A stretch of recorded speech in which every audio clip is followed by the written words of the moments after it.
Is the Florida real estate market gonna crash in 2022?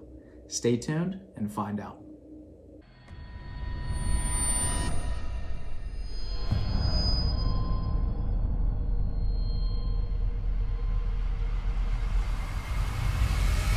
Hey everyone, this is Brandon Ingoldsby. I'm the broker owner at Wolves Realty. Both myself and all my agents are ready to help you with all of your real estate needs. So of course, if you need anything, please feel free to call or text at any time. With year-over-year increases being over 20%, it seems like each and every day I have people reaching out asking me, Brandon, when is the real estate market gonna crash? I know it's gotta come soon. We haven't had any type of downturn since 2008, so something has to happen soon, right? So that's why I'm actually making this video today, is to discuss with you guys some of my thoughts on what I think the real estate market is going to do with this coming year. And of course, before diving in too far, I do want to add a little bit of a disclaimer. I am not a financial advisor. I am a real estate broker in Florida. Ultimately, I don't give investment advice. All I can do is kind of give my thoughts and opinions of what I think the real estate market is doing. But of course, do your own research, check your own market stats, talk to a financial advisor before you make any investment decisions. I am sure that a lot of you are probably thinking it's a real estate broker making a "is the market going to crash" video. And then of course I'm going to say, no, real estate's going to go up forever, right? And historically it does. But ultimately, no matter what the market condition is, there's one thing I know for certain. Both myself and my agents are still going to have tons of deals to do in an up market, an okay market, a down market. It's just the real estate landscape itself and who we're actually doing deals with tends to change a little bit. But ultimately, there's always someone looking to buy or sell, and a down market is still a good market for somebody. So with that being said, I am trying to look at it from a non-biased approach, and just these are some of my thoughts and opinions of kind of what I'm seeing, dealing with, real estate transactions every day. Like I said, I do own a brokerage. I have 14 agents, so we do handle quite a few transactions. So I feel like I have a really good insider look as to what I personally see going on. Now, the first thing to do with any market is to analyze the most basic thing possible, right? And that's going to be supply and demand. And really, ever since the pandemic started, if we're allowed to say that on YouTube, there has been a lower supply of homes. Like when I got in the business, at least in our particular MLS, there was always 3,000 homes for sale at one time, right? And then when COVID hit, it dropped somewhere around the realm of 1,000, and at the moment it's around 700. And this is just one of the MLSs I'm a part of, but it's the one that I can think of off the top of my head. So the supply keeps going down and down and down. And right now, according to multiple reports that I've read, we have somewhere around 1,000 people moving down to the state every single day. Whether they're looking to get out of California, New York, anywhere where they're not currently happy right now, which we do have a ton of those people at the moment coming down here for whatever reason. Ultimately, they're coming down here and they're eating up our housing supply. And I just can't really see the house values going down when more and more people are continuing to move down here. Personally, we have, 500 to 750 leads coming in from one source that I use, and the vast majority of those people are coming from other states and moving to Florida. Aside from that other lead source that I just mentioned, all the people that are calling us from YouTube, minus a select few, are all coming from out of state as well. The next thing I personally look at is how liberal the banks are when it comes to giving loans out to people. I personally went through the home buying process in 2021, and I tell you what, they checked every square inch of my finances, which is how it should be. But I know from the previous downturn, 2008, one of the massive causes of that crash was the fact that they were giving loans out to essentially anybody that had a pulse and wanted to buy a house. So that definitely isn't the case right now. So, I don't think we'll get flooded with a massive amount of foreclosures or anything of that nature. One big thing that I think is definitely going to hold up the housing prices is how much rent is going up.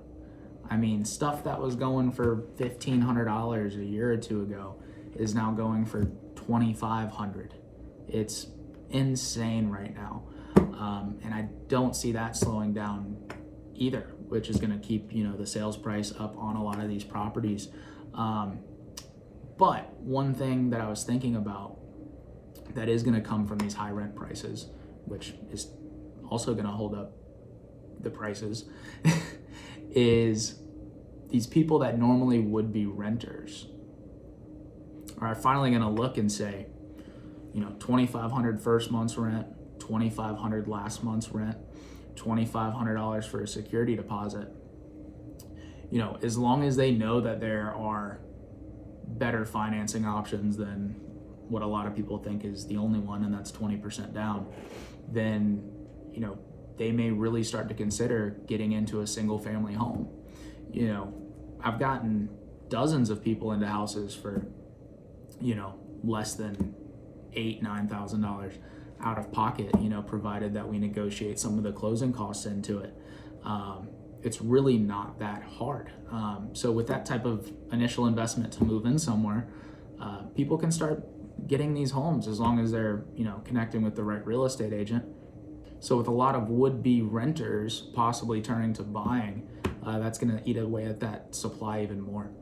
And for anyone that doesn't know, through an FHA loan, you can get, into a single family home for 3.5% down. And if we can negotiate closing costs for you, that's really all you're going to come out. So a lot of times, doing these big rentals really doesn't make sense if you plan on staying in the same area for a while. And also, I do just want to throw this in there. A lot of people don't know that FHA is not a first-time homebuyer program. FHA is Federal Housing Administration. So with that being said, whether you bought a home before or whatever, you can still use an FHA loan to go ahead and get, this next property. This last point that I wanted to mention, and this is something that I've noticed, is if there's going to be a market correction, odds are these new construction, builders, these new home developers, they are probably going to start easing back on the reins and not developing as quickly as they have been. I mean, I'm dealing with multiple buyers right now with various new construction companies. And all of them aren't even releasing homes as fast as they could. They're doing them in 10, 15 home, releases rather than just releasing a whole phase at once.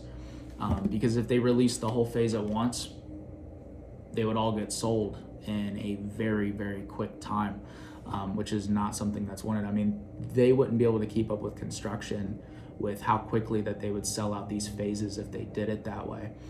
So for me, that really shows a sign of market strength here in Florida, and it really does show how many people are moving down here. So with that being said, I do believe that the real estate market in Florida is going to continue to go up. Do I think it's going to go up another 20-something% in 2022? No, I don't.